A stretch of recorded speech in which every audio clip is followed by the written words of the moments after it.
হ্যাঁ, তোমরা কেমন আছো সবাই?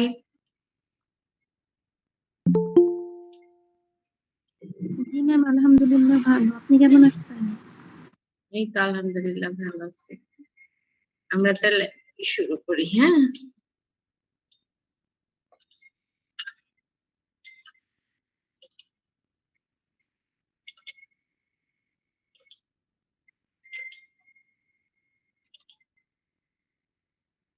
আচ্ছা, আমরা আজকে সার্ভাইকালের শেষ শেষ পার্টটুকু পড়বো। আর এরপরে তোমাদেরকে আমি কিছু কন্ডিশন বলে দেবো, সেগুলো তোমরা করে নেবা। হ্যাঁ, বলো। আজকে কি রিহেব ক্লাস? মঙ্গলবার রিহেব? সমস্যা নাই, রিহেবও পড়ানো যাবে। আমি ভুলে গেছি। ভাবছি আজকে হচ্ছে স্পাইনাল।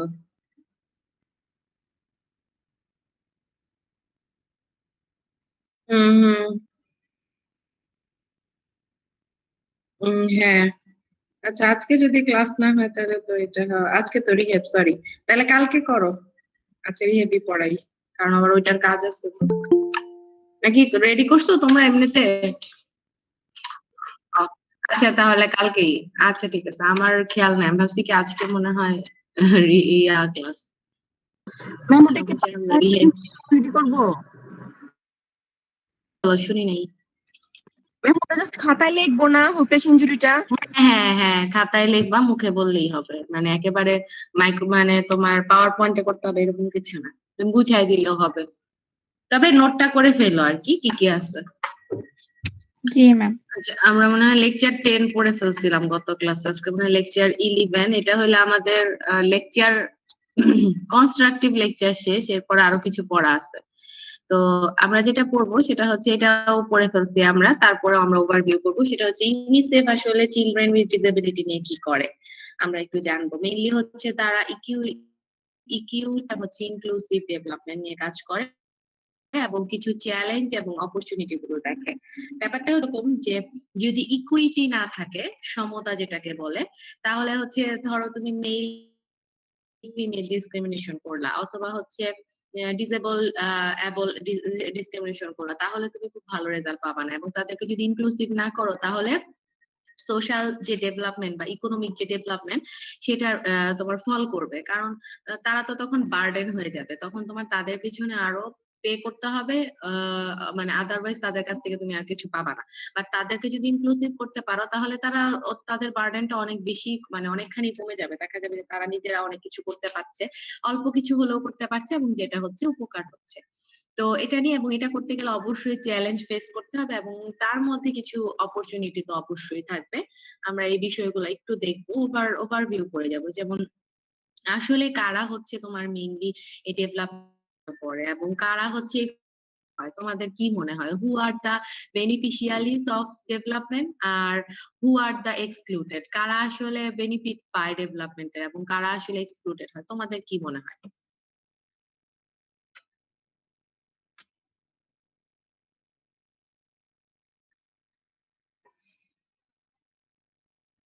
বলো। ম্যাম, প্রশ্নটা কি ছিল যে ইউনিসেফের মানে মানে না, activity এটা না, শুধু ইউনিসেফের অ্যাক্টিভিটি না। সাপোজ ধরো যে তুমি সোশ্যাল ইনক্লুশন বা সোশ্যাল কোন ইকোনমিক ডেভেলপমেন্ট হলো, ওই ডেভেলপমেন্টের বেনিফিটটা আসলে কারা পায়, কি মনে হয় তোমার? আমাদের কান্ট্রি কনটেক্সটে কারা বেনিফিট পায়? ম্যাম, মেইনলি যারা হচ্ছে আরবান এরিয়াতে থাকে, রুরাল এরিয়ার লোকেরা কম পায়। তুলনামূলক কম পায়। সাপোজ ধরো যে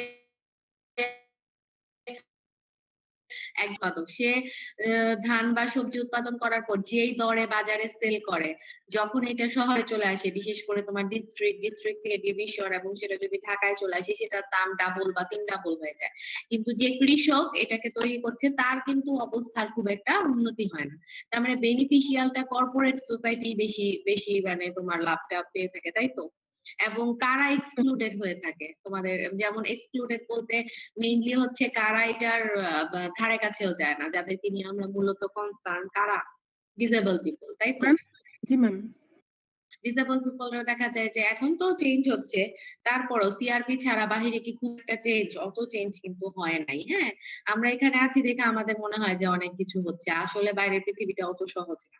তো আমাদের জন্যই অনেক কঠিন, অ্যাবল পার্সনের জন্য। সেখানে যারা হচ্ছে অ্যাবিলিটিতে প্রবলেম, তাদের তো অবশ্যই আছে। তো হচ্ছে এক্সক্লুডেড তারা আরো বেশি হয়ে যায়। নরমাল আমরাই সুবিধা পাচ্ছি না, আমরা গভর্নমেন্টকে ট্যাক্স দিচ্ছি প্রতি বছর, বা হচ্ছে এটাও ঠিক যে আমাদের যে ওভার পপুলেটেড কান্ট্রি, সেখানে ওভাবে ডিস্ট্রিবিউটেড করা সম্ভব না। কারণ অনেকেই আছে যে সেটা ডিস্ট্রিবিউটেড করে, তার মানে যে টাকাটা বরাদ্দ হয় সেটা ভাগ হয়ে ডিস্ট্রিবিউটেড হইতে হইতে ভোক্তার কাছে আর আসতে পারে না, বা যে গ্রাহক তার কাছে আর আসতে পারে না। তো সেখানে তো আছেই, তার মধ্যে আবার ওভার পপুলেটের সম্ভাবনা। তারপর আমরা যারা ধরো মিডল বা হচ্ছে লোয়ার মিডল ক্লাস, তারাই দেখা যাচ্ছে সব রুলস গুলো ফলো করছি। আমরা যে জব করি, যে স্যালারি পাই, দেখা যাচ্ছে তার থেকে যে পার্সেন্টেজটা তারা ট্যাক্স হিসাবে কেটে দিচ্ছে, আমরা না দিলে আমাদের জব সেক্টরেও হচ্ছে দেখা যাচ্ছে ওখান থেকে সে ঝামেলা করবে, এবং আমরা সেটা দিব না। কারণ এই কয়েক পয়সার জন্য আমরা হচ্ছে ডিসঅনেস্টিটা করবো না, কারণ করলে তো আরো অনেক ভাবেই করা যাইতো। যারা করে না তারা কখনোই করে না। তো এইখান থেকেই তোমার শুরু। তো দেখা যায় যে আমরা সবই দিচ্ছি, কিন্তু সেরকম কি আমরা কোনো সামাজিক অথবা হচ্ছে আমরা কোন সরকার থেকে ওরকম কোন সুবিধা ভোগ করতে পারছি? তুমি একটা রেস্টুরেন্টে যাচ্ছ, তুমি একটা প্রোডাক্ট কিনতে যাচ্ছ, তোমাকে অনেক পার্সেন্ট হচ্ছে ভ্যাট দিতে হচ্ছে। তো আলটিমেটলি লাভবান হচ্ছে তারাই যারা এগুলোকে কন্ট্রোল করতে পারে, যারা এটার সঙ্গে পলিটিক্স কে যুক্ত করতে পারে, এবং যারা একটু ডিসঅনেস্ট, সত্যি কথা যেটা। আর আমরা তো তাও কিছুটা চলতে পারছি খুব স্ট্রাগল করে। আর আমাদের পরে যারা, বিশেষ করে যারা রুরাল এরিয়াতে বা যারা উৎপাদক, তারা তো সেরকম কিছু সেটার জন্য তারা পিছিয়ে আছি। যদি এটা না কমে, আমাদের পিছিয়ে থাকাটা মানে এটা দাঁড়াতে পারবো না। তো এরকম একটা তোমার কনভেনশন আছে, যেটা হচ্ছে convention on the rights of person with disability. তো ওখানকার আর্টিকেল 1 যেটা, সেটার মেইন পারপাসে কি ছিল দেখো, to promote, protect and ensure. তিনটা কথা দেখো, প্রমোট করতে হবে, প্রোটেক্ট করতে হবে, এবং এনশিওর করতে হবে। কি এনশিওর করতে হবে? ফুল and equal enjoyment of all human rights and fundamental freedoms by all persons with disabilities, and to promote respect for their inherent dignity। মানে ব্যাপারটা হচ্ছে এমন, তুমি বা আমি বা যে কেউ ডিসেবল হতেই পারে, কিন্তু সে ডিসেবিলিটির জন্য তার হিউম্যান রাইটস হচ্ছে সে ইগনোর করবে, বা তার হিউম্যান রাইটস সে পাবে না, ব্যাপারটা তা না। তার হিউম্যান হিসেবে যা যা পাবার মানে পাবার কথা, সে ওই পজিশনে থেকেও তা তা পাবার প্রাপ্য। এবং এই জিনিসটাই হচ্ছে প্রথমত তারা ইনশিওর করতে চেয়েছে। দেখো আরো কিছু কথা আছে, যে person with disabilities include those who have long term physical, mental, intellectual or sensory, তো জানোই ইম্পেয়ারমেন্ট থাকবে, which in interaction with various barriers may hinder their full and effective participation on society। তো এটা তো তোমরা বোঝোই। তো এই কথাটাই হচ্ছে আর্টিকেল 1 কে, আর আর্টিকেল 1 হচ্ছে ফোকাস করেছে, যেখানে হচ্ছে তোমার অনেকগুলো এগুলোর দরকার নাই, অনেকগুলো সিগনেটরিজ ছিল, অনেকগুলো রেটিফিকেশন ছিল, অনেকগুলো তোমার অপশনাল প্রোটোকল ছিল, যারা মিলে এগুলো হচ্ছে স্টাবলিশ করেছে। এটা তো আর একদিনে হয়নি, বা একজনের কথায় হয়নি, কথায় হয়নি। এটা অনেক অনেক দিন ধরে তোমার এই জিনিসটা স্টাবলিশ করেছে। ওকে, তারপরে এখানে দেখো কিছু এদেরকে বলে mandate, মানে হচ্ছে কিছু স্টেটমেন্ট আছে, যেমন ইউনিসেফ আবার তার সঙ্গে কিছু স্টেটমেন্ট অ্যাড করে দিয়েছে, যেমন হচ্ছে priority to the most disadvantage. যেহেতু তারা যে কাজ করে, যারা সবচেয়ে বেশি ডিসঅ্যাডভান্টেজ থাকবে সেই চিলড্রেনদেরকে প্রথম প্রায়োরিটি দিতে হবে। আইডেন্টিফাই যেই সব children with disability, CWD, children with disability as being among the most disadvantage এবং রিকোয়ারিং স্পেশাল প্রোটেকশন, এবং তাদের জন্য স্পেশালি প্রোটেকশন, অ্যাবলদের চাইতেও তাদের জন্য বেশি কাজ করার কথা বলা হয়েছে। এছাড়াও আরো কিছু অর্গানাইজেশন তারা একসাথে যেটা করেছে, যে এই ফাউন্ডেশনটাকে তারা civil, cultural, economic, political, social rights কারা কারা পাবে, সব গার্লস পাবে, সব বয়েজ পাবে, সব ওমেন পাবে, এবং হচ্ছে যারা ডিসেবিলিটিস, মানে যেই সব গার্লস, বয়েজ এবং ওমেনরা ডিসেবিলিটির সঙ্গে যুক্ত, তারা এই রাইটস গুলো অবশ্যই পাবে। কি কি রাইটস? সিভিল রাইট, মানে সে বসবাস করার একটা নাগরিকত্ব। কালচারাল রাইট, সে কালচারাল পার্ট যদি তার করতে পারবে। ইকোনমিক রাইট, সে আর্ন করার ক্ষমতা রাখবে। পলিটিক্যাল, সে যদি ওরকম যোগ্য হয় তাহলে সে অবশ্যই ওই পজিশনে দাঁড়াতে পারবে, সে অ্যাজ এ নাগরিক হিসাবে। এবং সোশ্যাল রাইট, সে হচ্ছে করতে পারবে। তো এগুলো হচ্ছে ইউনিসেফ আরো বেশি এড করে দিয়েছে। এখন টার্মিনোলজি গুলো তো তোমরা জানোই।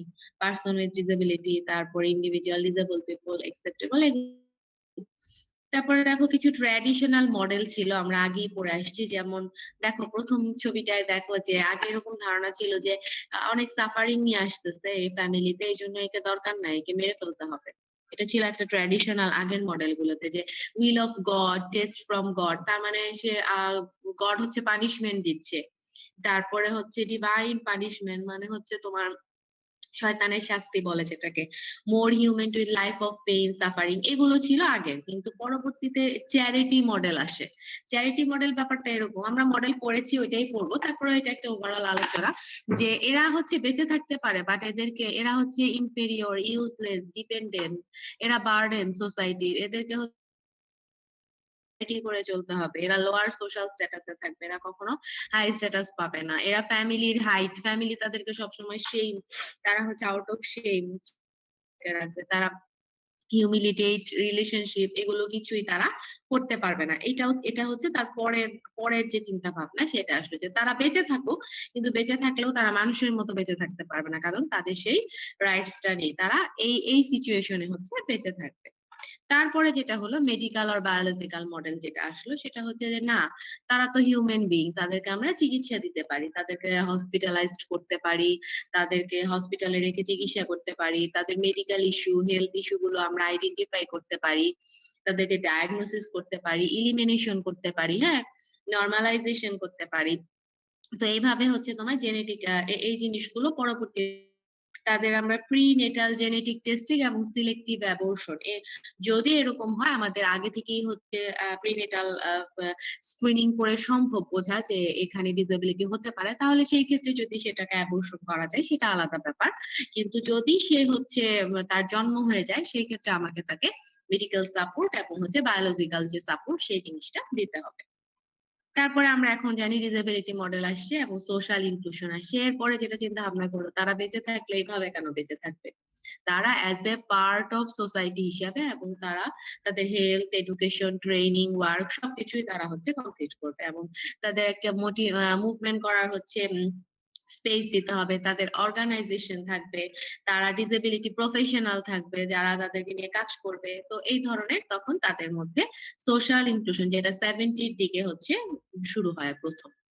তারপরে এই মেডিকেল মডেল দেখা গেল এটাও ভালো। তারপরে সোশ্যাল মডেল এটাও ভালো, তারা হচ্ছে বিভিন্ন কিছুতে অ্যাটেন্ড করতে পারছে। যেমন সে ট্রিটমেন্ট নিয়ে আসলো। এখন সোশ্যাল মডেলে তাকে হচ্ছে সে একজন ভোটার, তাকে ভোট দিতে হবে। এখন ভোটের স্পেসটা এমন জায়গায়, সেখানে দেখো র্যাম নাই, অনেকগুলো সিঁড়ি এবং খাড়া খাড়া সিঁড়ি। তো যে হুইল চেয়ার পার্সন, তার পক্ষে তো এটা সম্ভব না। তাহলে এটা তো তার জন্য মানে পরিবেশ বান্ধব যেটাকে বলে সেটা হইলো না। তাহলে তো খুব একটা লাভ হচ্ছে না, তাহলে সে কি করতে পারে? তো সেখান থেকে চিন্তা ভাবনা করে পরবর্তীতে একদম স্মার্ট যে মডেলটা আসলো, সেটা হচ্ছে HR মডেল বা হিউম্যান রাইটস মডেল। তো এটার ক্ষেত্রে যেটা তোমরা অলরেডি জানো যে তারা অবশ্যই হবে, তারা সিভিল এবং পলিটিক্যাল সমস্ত রাইটস তারা পাবে, তারা ইকোনমিক, সোশ্যাল, কালচারাল রাইটস পাবে। তারা হচ্ছে পাওয়ার পিপল উইথ ডিসেবলদের সঙ্গে, তাদের ফ্যামিলির সঙ্গে তারা হচ্ছে অ্যাজ এ নর্মাল পার্সন হিসেবে তাদের লাইফ লিড করবে। এবং একটা কথা আছে, equal opportunities and full participation in politics. তো এই জিনিসটা দিতে হবে। এরপর যদি তারা কন্ডিশন ডিটোরিয়েট করে, কোনো কারণে না পারে, সেটা হচ্ছে আলাদা ব্যাপার। তো এখান থেকে ইম্পেয়ারমেন্ট এবং ডিসেবিলিটি ডেফিনিশন গুলো উঠে আসছে। তোমরা অলরেডি জানো কোনটা ইম্পেয়ারমেন্ট বলে, কোনটা ডিসেবিলিটি বলে, এবং কখন ফাংশনাল লিমিটেশন হয়। এই জিনিসগুলো তোমরা অলরেডি জানো, এগুলো আর রিক্যাপ করার দরকার নাই। এখানেও সেম। আর এখানে আরেকটা ব্যাপার আছে যে আমাকে এমন ভাবেই তোমাকে ক্লিয়ার হতে হবে যে 1+1 ইজ ইকুয়াল টু হচ্ছে 2 যেন হয়, এই জিনিসটা মাথায় রাখতে হবে। ব্যাপারটা এইরকম যে জেন্ডার এবং ডিসেবিলিটি এটা একটা মাথায় রাখতে হবে, মাইনরিটিস এবং ডিসেবিলিটি এটা মাথায় রাখতে হবে, ইন্ডিজিনিয়াস এন্ড ডিসেবিলিটি মাথায় রাখতে হবে, রেস যেমন ডিসেবিলিটি থাকবে, তার সঙ্গে তার জেন্ডারের ভিন্নতা থাকতে হবে, তাকেও ইকুইটি দিতে হবে। রেস এর ভিন্নতা থাকতে হবে, তাকেও। সে রিফিউজি হতে পারে, সে অরফান হতে পারে, সে হচ্ছে পোর হতে পারে, তাদেরকেও দিতে হবে। তার মানে ইনভিজিবিলিটি, স্টিগমা এবং এক্সক্লুশন, এই কয়টা জিনিস এক্সক্লুডেড। তোমার ইনভিজিবিলিটি মানে কি অদৃশ্য, অদৃশ্য কোনো একটা, মানে অনেক সময় হয় না যে সে ডিসেবল পারসন বা তার চাইল্ড ডিসেবল, তাকে সব রাইটস দিচ্ছে কিন্তু তার মধ্যে এক ধরনের অদৃশ্য বাধা আছে।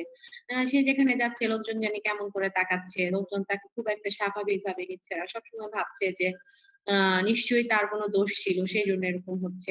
এই ইনভিজিবিলিটি থেকেই স্টিগমা তৈরি হয়। স্টিগমাটা এরকম যে সে হচ্ছে এগুলো যখন তার মধ্যে ফিলিংসটা কাজ করবে, তখন তো সে সবকিছুতে তোমার অংশগ্রহণ করার সুযোগ থাকলেও হয়তোবা তার বাচ্চাটা ডিসেবল, বাট সে হয়তো খুব ভালো বা সে খুব ভালো গান গাইতে পারে। কিন্তু দেখা যাচ্ছে যে মানুষজন এটা নিয়ে অনেক ধরনের কথাবার্তা দেখেই তার মধ্যে এক ধরনের, তার এবং তার ফ্যামিলি মেম্বারের মধ্যে এক ধরনের তোমার কি বলে বাধা তৈরি হয়। সেজন্য সে দেখা যায় যে সেখানে অ্যাটেন্ড করার তার হয়তোবা রাইটস তো আছে, তার হয়তো ক্যাপাসিটিও আছে, বাট সে অ্যাটেন্ড করে না এবং এক্সক্লুডেড হয়ে যায়। তো এই ৩ টা বিষয়কে আমাদের সবসময় মাথায় ফোকাস করতে হবে। একটা বাচ্চা ছিল, ও এখন ট্রিটমেন্ট নেয় কিনা জানি না। তো একদম ছোটবেলা যখন এখানে পেডিয়াট্রিক শুরু, তার কিছুদিন পর থেকে মানে সেই বাচ্চার তোমার হচ্ছে সিআরপি কাউকে চিনে না, এরকম রেয়ার আরকি। তো ওই ছোটবেলা থেকেই তাকে ট্রিটমেন্ট দিচ্ছে পেডিয়াট্রিকে। তো তার খুব সিভিয়ার সেরিব্রাল পালসি। ইমপ্রুভমেন্ট তেমন কিছুই হয় নাই। সে ওভাবেই আছে, মানে বড় হয়েছে শুধু। কিন্তু যেটা হয়েছে যে সে হয়তোবা আরো পেট মাউন্টেড হয়ে যেত, তার চাইতে সে বেটার আছে। তো একটা সময় সে পেডিয়াট্রিকে ট্রিটমেন্ট নিতে নিতে তার ১২ না ১৪ বছর পার হয়ে গেল। তখন তার পেডিয়াট্রিকে ট্রিটমেন্ট দেয় না। একটা নির্দিষ্ট বয়স আছে। তখন সে নিউরোলজি ডিপার্টমেন্টে হচ্ছে রেফার্ড হয়ে যায়। তারপরে সেখানে ট্রিটমেন্ট নিচ্ছে অনেক বছর। ধরো এখন তার বয়স ১৫, ১৬ বা আরো বেশি, ২০ বছরের বেশি হবে। এই বাচ্চার মাটা কি করলো, তার যেই এলাকায় সে থাকতো সেখানে ওকে নিয়ে থাকা সম্ভব না। কারণ তার ফ্যামিলি মেম্বার থেকে শুরু করে কেউই ওকে খুব একটা একসেপ্ট করে নাই বাচ্চাটাকে। এবং ওখানে থাকলে তো সে ট্রিটমেন্টও নিতে পারবে না। পরে সে কি করলো যে এখানে সিআরপির পাশে এসে সে একটা বাসায় ভাড়া নিয়ে নিল। তো মহিলার মানে ফ্যামিলি মেম্বার, তার বাবার বাড়ির ফ্যামিলি মেম্বাররা ভালো ছিল এবং অবস্থাও ভালো ছিল। সেখান থেকে মনে হয় সে কিছু পাইতো। এবং আরো বোধহয় হয়তোবা ফ্যামিলি থেকে টাকা পয়সা পাইতো কিনা জানি না। মোটামুটি ভালোভাবেই চলতো। তো সে দেখা গেল একাই তার মেয়েটাকে নিয়ে মোটামুটি তার জীবনের অনেকটা সময়ই পার করে দিল। তো এটা হচ্ছে এক ধরনের ইনভিজিবিলিটি থেকে, স্টিগমা থেকে এক্সক্লুশন। এখন উনি হয়তোবা ওই এরিয়া থেকে চলে আসছে, ওই এরিয়া থেকে এক্সক্লুডেড হয়ে গেছে। বাট এখানে সিআরপি থাকাতে, সিআরপি সাপোর্টে সে অনেক দূর, মানে এতদূর এতদিন একা একা থাকতে পেরেছে। কিন্তু এখানেও কিন্তু তার অনেক ধরনের চ্যালেঞ্জ এসেছে, অনেক ধরনের চ্যালেঞ্জ ওভারকাম করে সে হয়তোবা পেরেছে। কিন্তু সবার পক্ষে তো সেটা সম্ভব হয় না। কিন্তু সে যেহেতু মা, বাচ্চার মা, সে তো বাচ্চাকে ফেলে রাখতে পারবে না। তার পক্ষে মানে তার জন্য তো এটা তার বাচ্চা তো তার কাছে সবার সবার বাচ্চাই যেরকম তার মতনই সমান। তো ব্যাপারটা হচ্ছে এরকমই। আসলে আমরা যতই বলি হিউম্যান রাইটস বলি, আমরা আসলে কেউই অতটা ভালোভাবে জিনিসটা দেখি না। এবং তোমরা রিসেন্ট অনেক ঘটনা দেখলেও দেখতে পারবে, এই যে আমাদের যারা সোশ্যাল সোশ্যাল সিকিউরিটি নিয়ে কাজ করে, খুব বলাবলি করে, তারাও তো বিভিন্ন দেখা যাবে যে তাদের বাসায়ও বা তাদের ফ্যামিলি মেম্বারদের সঙ্গেও তো এই জিনিসগুলো আসলে মানুষ ব্যাপার। একেবারেই তো ১ দিন ২ দিনে মানসিকতা চেঞ্জ হয়ে যাবে না। তবে আমাদেরকে এগুলো করতে, করতে হয়তোবা একদিন হবে। এটা হচ্ছে যার, যার মানসিকতা। যদি রাইটস না থাকতো তাহলে এটা আরো বেশি খারাপের দিকে যেত। যেমন এখন নিয়মই করে দিচ্ছে যে গভর্নমেন্টে যদি কোন বাচ্চা স্কুলে ভর্তি হতে চায়, সে যদি ডিসেবল থাকে তাহলে তাকে ভর্তি করতে হবে। যদি তার আইকিউ লেভেল যদি কমও থাকে তাহলে সেভাবে তাকে পড়াইতে হবে। তো এগুলো নিয়ম না থাকলে তো কেউ আরো মানতো না, এমনিতেই মানে না। তো নিয়ম থাকতে হবে, তার মধ্যে মানসিকতার পরিবর্তন করতে হবে।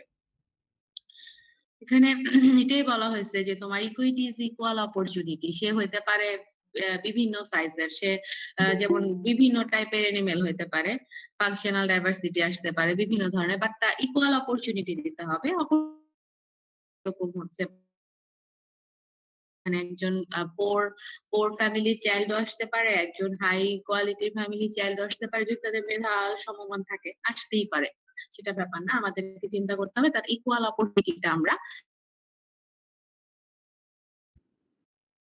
হুম, এগুলো তেমন কিছু না। ফাংশনাল তোমরা জানো যে ডিসেবিলিটি তখনই হবে যখন ফাংশনের সঙ্গে এনভায়রনমেন্ট এর লিমিটেশন থাকবে। ধরো যে ফাংশনও পারে না, তা আবার তার এনভায়রনমেন্ট না, সেখানে সিডির জায়গায় র‍্যাম নাই। র‍্যাম থাকলে দেখা যেত হয়তোবা সে ফাংশন, বুঝতে পারছো? তো এটাও একটা ব্যাপার। এগুলো দরকার নাই। রিলেশন বিটুইন, যেটাই বলতেছিলাম, ডিসেবিলিটির সঙ্গে তোমার ফাংশন এবং এনভায়রনমেন্ট এর একটা রিলেশন আছে। প্রত্যেকটা লাইফস্টাইল ডিসেবিলিটি আসতে পারে। ছোটবেলায় যখন একটা বাচ্চা, তখন ধরো সে অ্যাবল, বাট তখন তো তার সবকিছুই টেক কেয়ার করতে হয়। আবার যখন সে একটা নির্দিষ্ট স্টেজে পার করে সে জেরিয়াট্রিক হয়ে যায়, তখনও কিন্তু সেম তাকে ওইভাবেই টেক কেয়ার করতে হয়। যদিও আমরা এই জিনিসগুলো ভাবে দেখি না। আর সব পার্সন তো আর সব পারবে না। একটা মানুষ তো আর সব গুণে গুণান্বিত না। তখন দেখা যাবে যে সে হয়তো গাড়ি, সে হাঁটতে পারে, গাড়ি চালাতে পারে না। তাহলে গাড়ি চালানোর ক্ষেত্রে সে ডিসেবল। আমাদের প্রত্যেকেরই ডিসেবিলিটি আছে। আমরা তো সবাই সব বিষয়ে জ্ঞানী না। তো ধরো আমি যেটা পারি না, যেমন আমি ধরো সাইকেল চালাতে পারি না, তাহলে যে সাইকেল চালাতে পারে সে তার তার প্রেক্ষিতে আমি ডিসেবল ওই একটা ক্ষেত্রে। আমি সুইমিং পারি না, তাহলে সেই প্রেক্ষিতে চিন্তা করলে আমাদের সবারই অনেক কিছু না পারা আছে। তো আমরা শুধু ফিজিক্যাল যে স্ট্রাকচার সেটা দেখেই বলে ফেলি।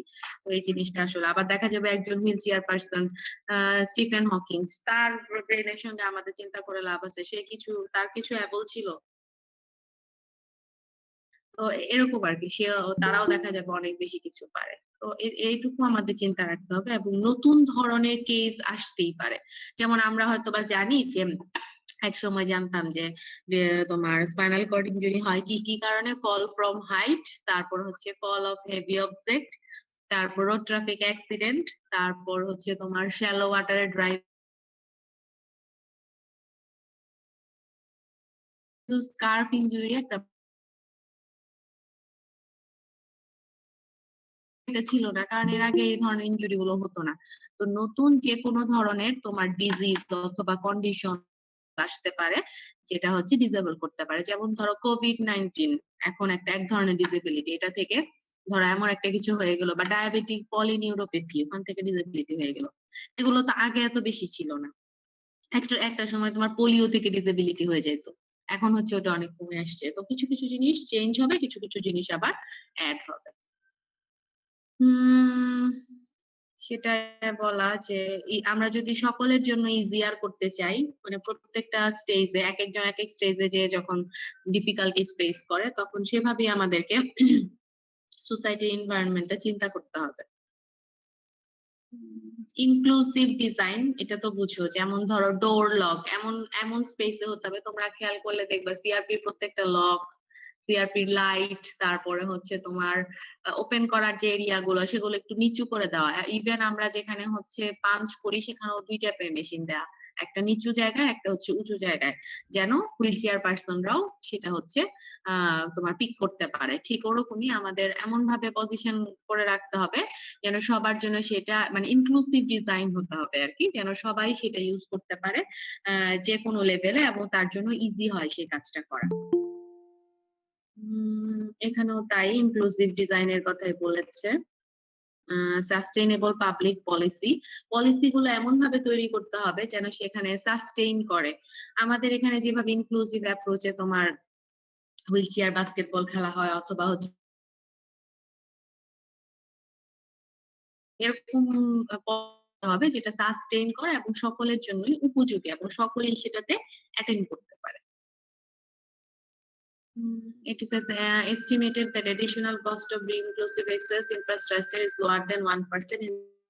আমরা যদি ইনফ্রাস্ট্রাকচারটা ভালো করতে পারি, তাহলে আমাদের ইকোনমিক ইনক্লুসিভ বাড়বে, এবং ইকোনমিক বার্ডেনের জায়গায় দেখা যাবে ইকোনমিক স্ট্যাটাস আরো ভালো হচ্ছে।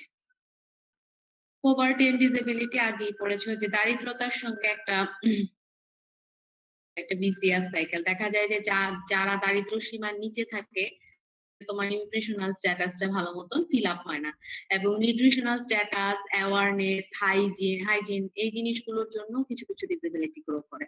আবার ডিসেবিলিটির জন্য সেটা তারা আবার ওভাবে মেনটেন করতে পারে না, সেখান থেকেও আবার তাদের পোভার্টিটা আরো বেশি বেড়ে যায়। এটা তোমরা আগে এটার একটা কনসিকুয়েন্স এর কথা বলছি এখানে, এটাই দেওয়া বিসিএস সাইকেল ডিসেবিলিটি। দেখো যে যদি ডিসেবিলিটি হয় তাহলে পোভার্টি হবে, আবার পোভার্টি সেটা vulnerability to poverty and ill health. হতে পারে। হ্যাঁ, যেমন তারা কি হয়? Denial of opportunities for economic, social and human development. এগুলো থেকে তারা বঞ্চিত হয়। হওয়ার ফলে ডেফিসিট তাদের ইকোনমিক, আর্থিক, সামাজিক, কালচারাল এবং সেখান থেকে আস্তে, আস্তে তাদের পার্টিসিপেশন ইন ডিসিশন মেকিং, এরা সিভিল পলিটিক্যাল রাইটস এগুলো কমে যেতে থাকে এবং একটা সময় তাদের সোশ্যাল এবং কালচারাল এক্সক্লুশন হয়ে যায় এবং তাদের মধ্যে এক ধরনের প্রতিবন্ধকতা, স্টিগমা এবং এগুলোই তাদের সাথে এই ধরনের পোভার্টি, মেন্টাল হেলথ এর প্রবলেম, সোশ্যাল যে প্রবলেম গুলো সেগুলো তৈরি করে। এখন পোভার্টি নট পার্সপেক্টিভ শুধুমাত্র যে ইকোনমিক ক্ষেত্রে এটা টাকা কম সেটাই না, সবকিছু সোশ্যাল এক্সক্লুশনটাও এক ধরনের প্রপার্টি। পাওয়ার, তোমার টাকা পয়সা আছে, তুমি ঘর থেকে বের হতে পারছো না, হ্যাঁ, কারোর সঙ্গে তোমাকে মিশতে দেওয়া হচ্ছে না, রেস্ট্রিক্টেড করে দেওয়া হচ্ছে, এটাও এক ধরনের প্রবলেম। কজেস অফ ইম্পেয়ারমেন্ট তোমরা জানো, নিউট্রিশন হতে পারে, অ্যাক্সিডেন্ট হতে পারে, কনজেনিটাল ডিজিজ হতে পারে, আদার্স অনেক কজ থাকতে পারে। যেমন বাংলাদেশ, এটা একটু আগের, তারপরেও যেমন বাংলাদেশে 0.8 ডিসেবল পপুলেশনের সংখ্যা, এটা এখন আবার চেঞ্জ হয়েছে, এটা একটু আগের, আবার দেখতে হবে প্রিভিলেন্সটা কত, দেখে নিতে হবে। যদি তাদেরকে তুমি এমপ্লয়মেন্ট করো, সোশ্যাল প্রোটেকশন দাও, তারাও অ্যাসেট হিসেবে কাজ করবে, তারাও দেখা যাবে যে বিভিন্ন কাজে অংশগ্রহণ করবে। আমাদের ভোকেশনাল ট্রেনিং সেন্টারই সেটার একটা উদাহরণ। তাদেরকে নির্দিষ্ট লেভেল অনুসারে যে যেটা পারে সেভাবে তাদেরকে ভোকেশনাল ট্রেনিং দেওয়া হয়। কেউ সেলাই করে, কেউ কম্পিউটার, কেউ তোমার বৃক্ষরোপণ, এবং তারা ওইভাবে, বা কেউ দোকান করছে, পরবর্তীতে ওভাবে তারা রিহেব হয় এবং দেখা যায় তারা মোটামুটি ভালোই চলতে পারতেছে একেবারে ঘরে পড়ে থাকাচ্ছে, এবং এইভাবে তারা শারীরিক এবং মানসিক ভাবেও সুস্থ থাকে, ঘর থেকে বের হতে পারে, একটা কাজে যেতে পারে। ইভেন তো বিভিন্ন তোমার গার্মেন্টস গুলো এখান থেকে নিয়োগ দিয়ে থাকে, তাদের সঙ্গে লিয়াজও করা আছে। এবং আইএলও, আমাদের ইন্টারন্যাশনাল লেবার অর্গানাইজেশন যে লটা আছে, তারাও বলে দিয়েছে যে কত পার্সেন্ট ডিসেবল পিপল যদি তারা ক্যাপাবিলিটি থাকে তাহলে তাদেরকে অ্যাটেন্ড করাতে হবে। তো এইভাবে তারাও হচ্ছে অ্যাটেন্ড হয় এবং এইভাবে তারা মানসিক শারীরিক ভাবেও বেশ ভালো থাকতে পারে, যে হ্যাঁ আমিও পারছি, আমিও সবার সঙ্গে ঘর থেকে বের হয়ে কথা বলতে পারছি, কাজ করতে পারছি। ঠিক আছে। ডিসেবিলিটি এন্ড কনফ্লিক্ট, এটা তো সব সময় থাকবে। যেমন ডিসেবিলিটি থেকে নিয়ে অনেক ধরনের কনফ্লিক্ট তৈরি হবে পপুলেশনের মধ্যে, যে আসলে কাদের মধ্যে বেশি, কেন বেশি, কি কারণে বেশি, তাদেরকে করলে কতটুকু লাভ হবে, এই ধরনের বিভিন্ন কনফ্লিক্ট সবসময়ই ছিল, থাকবে, কম বা বেশি এটা হবেই।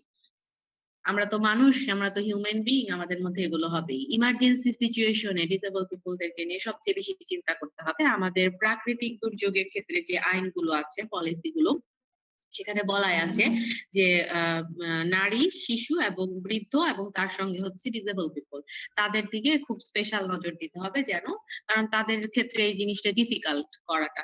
একটা জায়গায় যুদ্ধ লেগে গেল, একটা জায়গায় বন্যা হইলো, জলোচ্ছ্বাস হলো, ভূমিকম্প হইলো, কলাপস করলো কোনো বিল্ডিং, তখন তাদের দিকে আমাদের স্পেশাল কেয়ার নিতে হবে, এটা সব জায়গায় বলা আছে। তো এটা হচ্ছে ইমার্জেন্সি সিচুয়েশনে। পভার্টি, ডিসেবিলিটি অলরেডি জানো। ডিসেবিলিটি এন্ড এডুকেশন, তাদেরকে শিক্ষার সুযোগ দিলে তারাও এগিয়ে যাবে, অনেকেই পারবে। অনেক ডিসেবল আমাদের এখানেই তো দেখতে পাচ্ছ যে অনেকেই তোমার জেএসসি, পিএসসি পরীক্ষা দিয়ে ভালো মানে পাশ করে যাচ্ছে এবং ভালো ফলাফল করছে।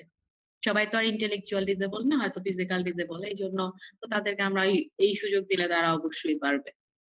Disability, child mortality and child protection, হ্যাঁ, যদি আমরা সঠিক সময়ে সঠিক চিকিৎসা নিতে পারি বা সঠিক কাজটা করতে পারি প্রিভেনশনের ক্ষেত্রে, তাহলে অনেক জায়গায় প্রোটেকশন হবে।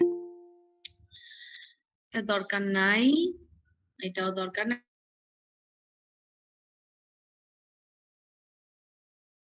হবে কস্ট ইফেক্টিভ হতে হবে, কমিউনিটি লেভেলে সিম্পল সার্ভিস হতে হবে যেন সকলে ইজিলি সেটা নিতে পারে।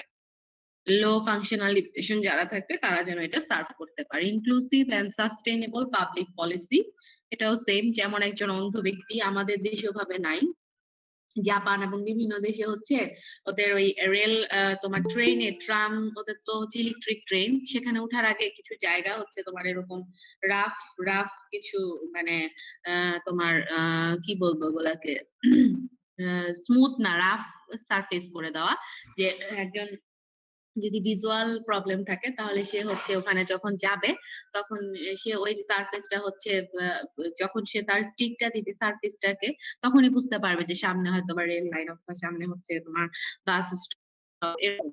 তো তার জন্য ওভাবেই রোড তৈরি করে দেওয়া এবং সেটা খুব সুন্দরভাবে করে দেওয়া এবং সবাই সেটাকে নিয়ম মেনে চলা এবং তাদের কোনো একা গেলেও কোনো ধরনের প্রবলেম হয় না। ইনক্লুসিভ ডেভেলপমেন্ট, তোমার ডাইভার্সিটি থাকবে, কন্ট্রিবিউশন করতে হবে প্রত্যেকটা হিউম্যান বিইং কে, ইন্টিগ্রেটেড স্ট্র্যাটেজি থাকতে হবে, স্ট্র্যাটেজি ছাড়া কিছুই হবে না, ইফেক্টিভ অ্যাপ্রোচ থাকতে হবে, এবং মেইন কথা হচ্ছে sustainable development means inclusive development. যখন তুমি ইনক্লুশন করতে পারবা, তাদের ডেভেলপমেন্ট করতে পারবা, তখনই সেটা সাস্টেইন করবে, আদারওয়াইজ এটা সাস্টেইন করাটা ডিফিকাল্ট। এটা লাগবে না, এগুলা লাগবে না, এগুলা বিভিন্ন দেশের উদাহরণ, এগুলা এত লাগবে না। বেসিক এডুকেশন, জেন্ডার ইকুইটি, এগুলো লাগবে না, এখানেও একই কথাই বলা আছে।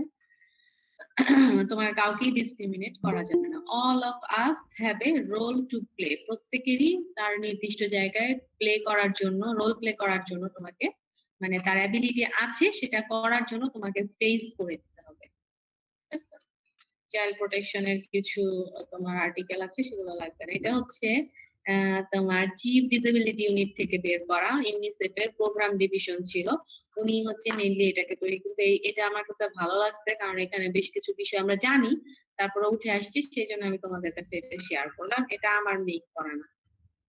ওকে, বুঝতে পারছো তোমরা?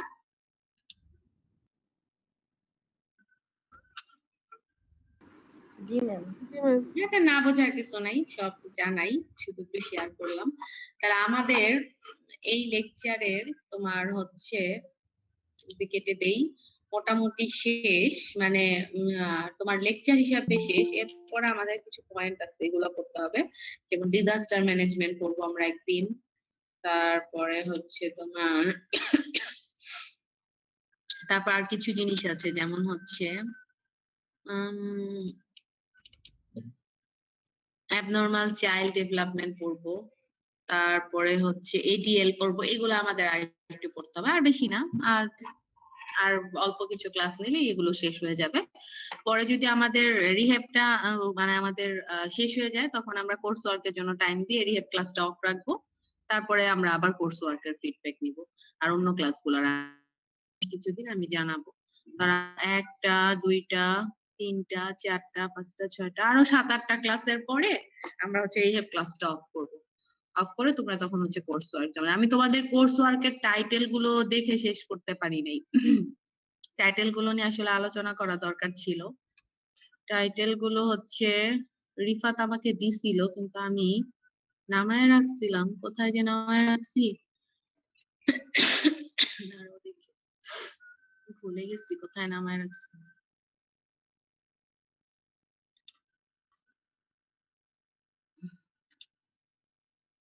আচ্ছা, আজকে তো আর সময় নাই, আমরা হচ্ছে নেক্সট রবিবার টাইটেল গুলো নিয়ে আলোচনা করবো। নেক্সট রবিবার আমাদের এখানকার তো মডিউল তোমার শেষ, এখানকার মডিউল শেষ বলতে ওই যেগুলো হচ্ছে তোমার বিপিটি, সেগুলো শেষ। এরপরে যেগুলো এক্সট্রা আছে ওগুলো আমরা রবিবার দিন আগে কোর্স ওয়ার্ক ফাইনাল করে তারপরে ক্লাস থেকে আলোচনা করবো। তারপরে ওগুলো আলোচনা শেষ হলে তোমরা হচ্ছে কোর্স ওয়ার্ক করবে। আজকে হচ্ছে আমি এটা দেখে শেষ করতে পারিনি, এটা নামিয়ে রাখতেছি, তারপর আমি তোমাদেরকে দেখে বলবো। ওকে, আসসালামু আলাইকুম ম্যাম। জি ম্যাম। হ্যাঁ ঠিক আছে, ওয়ালাইকুম আসসালাম। তাহলে তোমরা পার্সেন্টেজ নিয়ে নাও, আর আমি ওটা পরে ক্লাস তোমাদের বলে দিব। আর কালকেও তো সকালে ফাঁকা আছে না তোমাদের? তাহলে 9টার দিকেই ক্লাস নিয়ে নিবো। জি আচ্ছা ম্যাম। আচ্ছা ঠিক আছে, ভালো থেকো সবাই, সাবধানে থেকো, আর পার্সেন্টেজটা দিয়ে দাও সবাই। আল্লাহ হাফেজ।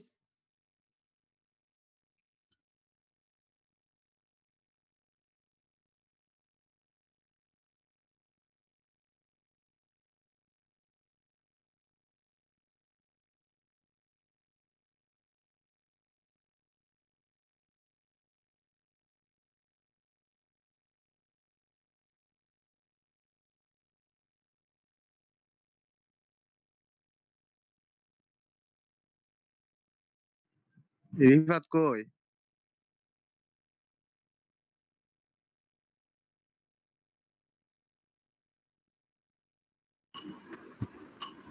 রিফাত। ওর ল্যাপটপ স্লো, ওপেন হতে দেরি হয় ফাইলটা। আরে ও ঘুমায় গেছে মনে হয়। হয়ে গেল, সোনালি ওকে একটু ফোন দে। সোনালি তুই নিয়ে নে পার্সেন্টেজ। হ্যাঁ সোনালি নিতে নিতেছি পারিস। থাম।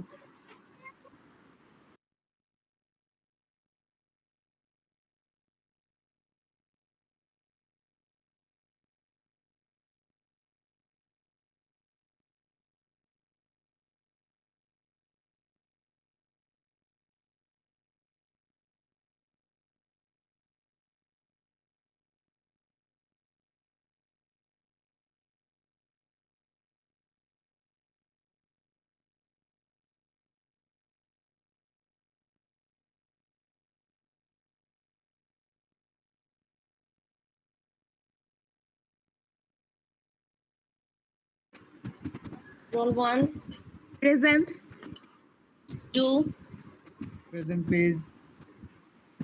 3, present 4, 5. Present, please. 6, present 7, present 8, Present. 9, present 10, present 11, present 12, present 13, Present. 14,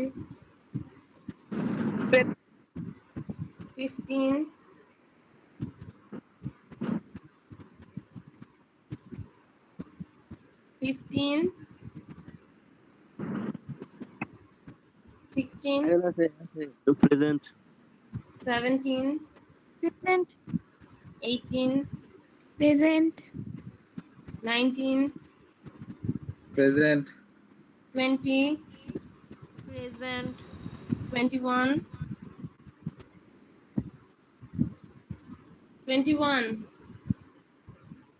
22, present 23, present 24, আমি তো 25, 25, 27, Present. 28, Yes. 29, Present. 30, present 31, present 32, present 33, Present. 34, present present 35, Present. Present. 36, present present 36 present. 37, 38,